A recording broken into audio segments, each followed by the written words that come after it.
John Constantine has come to have a smoke with his good friend Swamp Thing here in the Secret Sanctuary.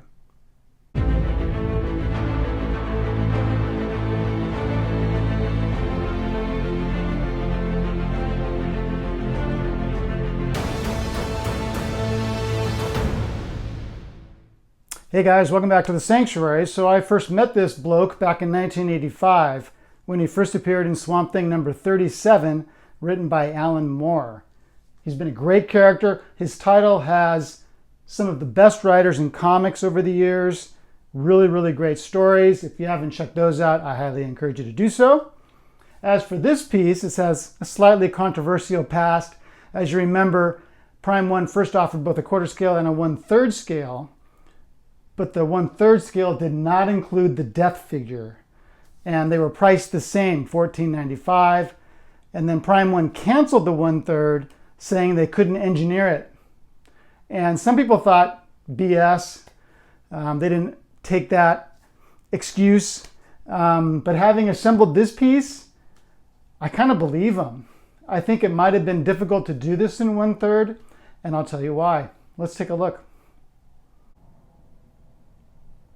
All right, so he's definitely one of the largest quarter scale pieces I have ever owned, if not the largest. I thought Swamp Thing was really big, but this guy is huge. The wing is enormous. The death figure is huge.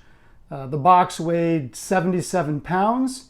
The statue weighs 55 pounds. So you can imagine this is a hefty piece. It's going to take a lot of space. I think he's going to fit next to Swamp Thing, and that's my hope anyway. I've got him set up right now in the regular configuration. Only 20 regulars were even made. I think it's 20 regular and 150 deluxe. But this is the portrait that comes with the regular, and this is the hand with the demon skull that comes with it. I bought the bonus, which has other switch outs, which we'll definitely get to. The portrait looks really good to me. I'm very happy with it. His hair has kind of a golden sheen to it that I really like. I think if it had just been blonde, it wouldn't have looked as good. But this kind of golden sheen looks really, it's cool. I like it a lot. Eyes look good. I wasn't sure at first, but I think they're good. What do you guys think? And I'll be showing you two more portraits. Paint is spot on. I don't see any problems with the paint. I did unfortunately have a breakage. So when I removed the wing out of the packaging, I saw a like 1 inch by 3 inch piece remaining in the styrofoam that had broken off. I glued it back on. It's right there. You can kind of see the seam a little bit there, but you can definitely see inside because there's a little bit of paint loss. Maybe you can't, yeah, you can just barely see it, but I'm going to have that fixed. I'm going to ask my distributor if his fix-it guy can take care of that, because I do want it perfect. I had no thought of not keeping it because there's only 170 of these things. It's a character that I love, and I have no concern that if I ever decide to part with this, which I probably won't, I don't think I'd have any trouble selling it at all. So I'm going to hang on to it. I think he's awesome.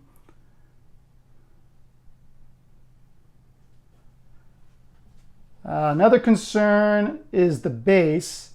Not the base, I shouldn't say that. The skeletons. Some of the skeletons have very weak magnets where the arm attaches. I would be more concerned about that if those arms were hanging down. But luckily, they are the arms that are resting on top of the base. So they don't need as powerful a magnet as one that might be hanging down or one that might be holding something. But it's still something that you're going to want to think about if you're moving this piece.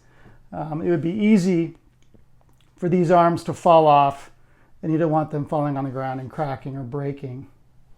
It's a crazy detailed base with all of these skulls and bones all the way around.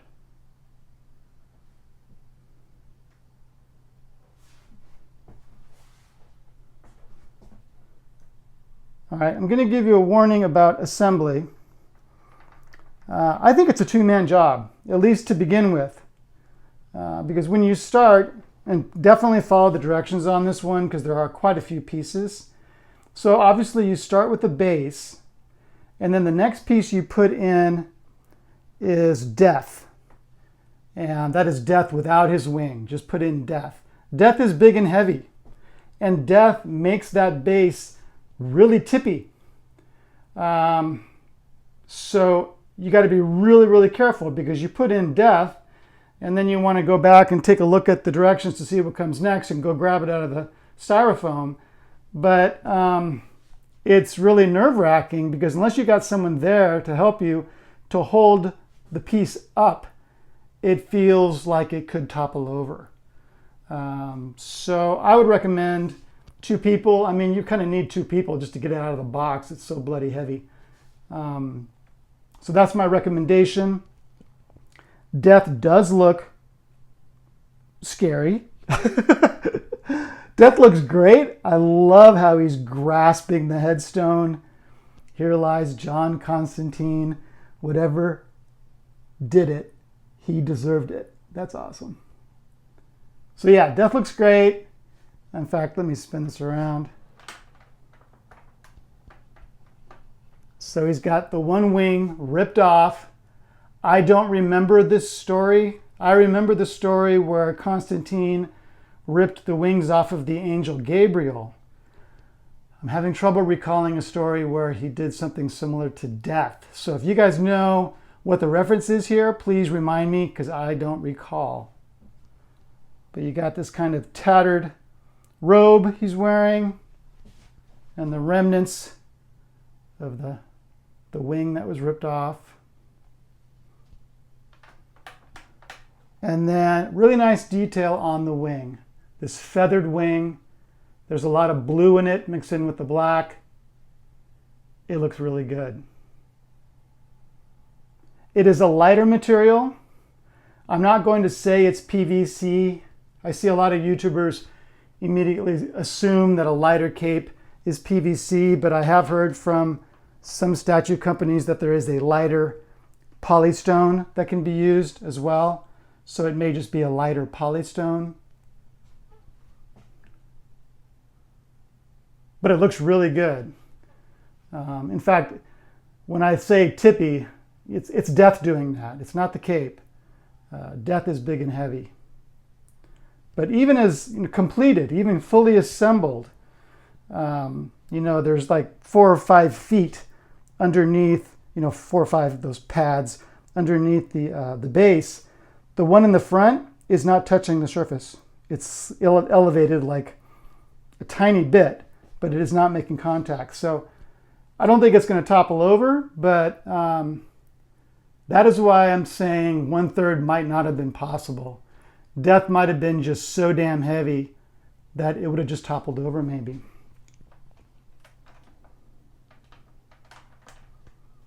Give you a profile.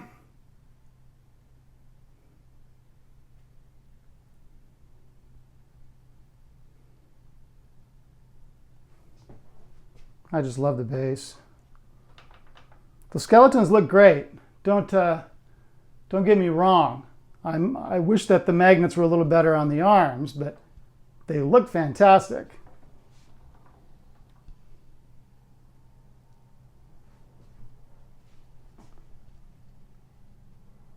So my plan is to put him here where Nightmare Batman is, right next to Swamp Thing. And I'm hoping it'll fit.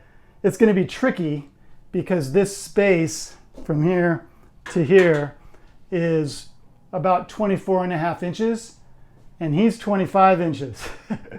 There's 2 more inches up here, so if a 1/2 inch of the top of the wing has to go up there, that's fine, but I'm going to have to tip the whole statue to get it in there, and at 55 pounds, that's going to be a wee bit tricky. All right, let's take a look at one of the other configurations. So here's one of the bonus portraits. He's got kind of longer hair here. The face is quite similar, but the hair is definitely more full. A lot of detail there. Looks good. Still has that kind of gold sheen to it. And he's holding the tarot cards. And he's got his lighter.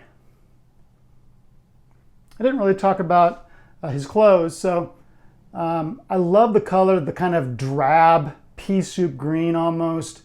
Well, there's a lot more brown in it than that, I guess, of his coat. Looks really good. I love that little skull in the folds of his coat. Really clever there. That looks so cool. Easy to miss. And then he's got this kind of rumpled tan shirt with the top button undone and his tie pulled down a little bit. And gray or black slacks, depending on whether you're colorblind like me or not. And these black shoes. A lot of good detail on the shoes.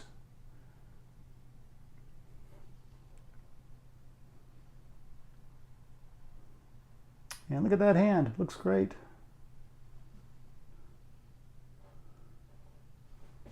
I haven't decided yet which portrait I'm going to display. I like all three. So while my art box and shipper will be going into storage, all of the extra pieces will stay here in the sanctuary so I can switch them out whenever I please.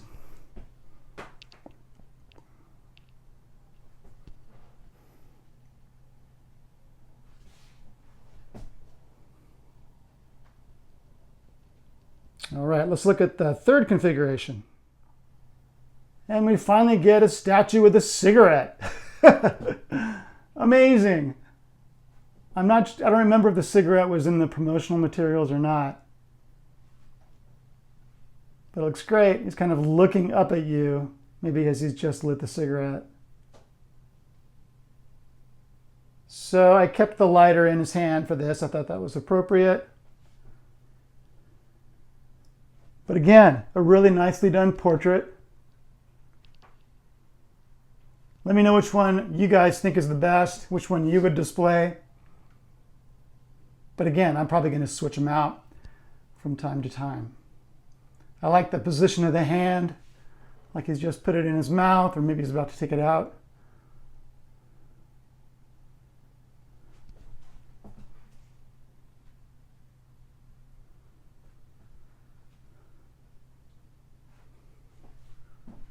I don't know, maybe I'll display this one. There's something about the cigarette that is so a part of his character. It kind of makes sense.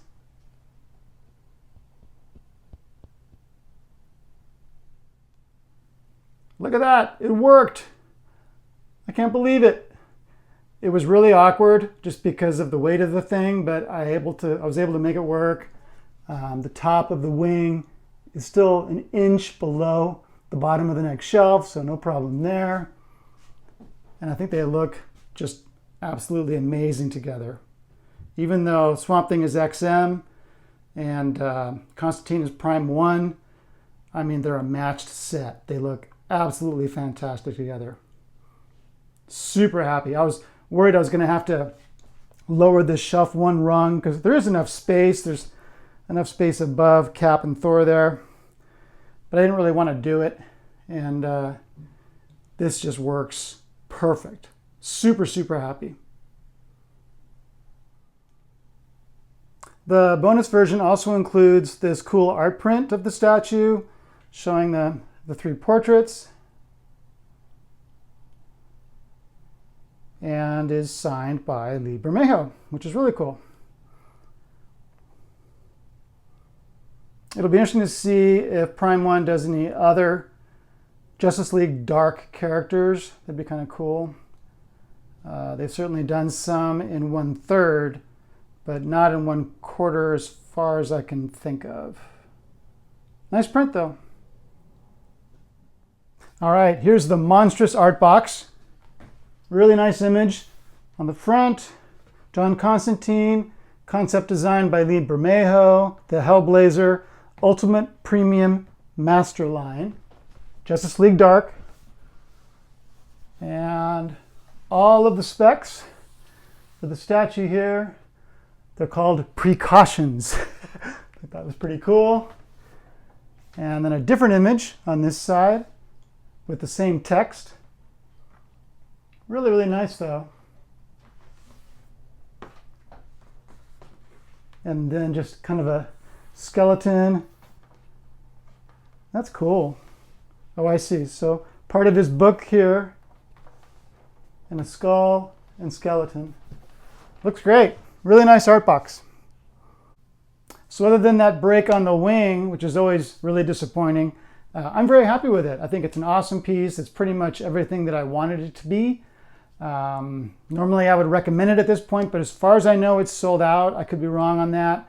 But with such a small edition size, only 20 regulars and 150 of the bonus, I think it's long gone. So you might have to try the secondary market to pick up one of these. It's a great piece. I love the character. Literally, I've been reading John Constantine stories for 39 years now.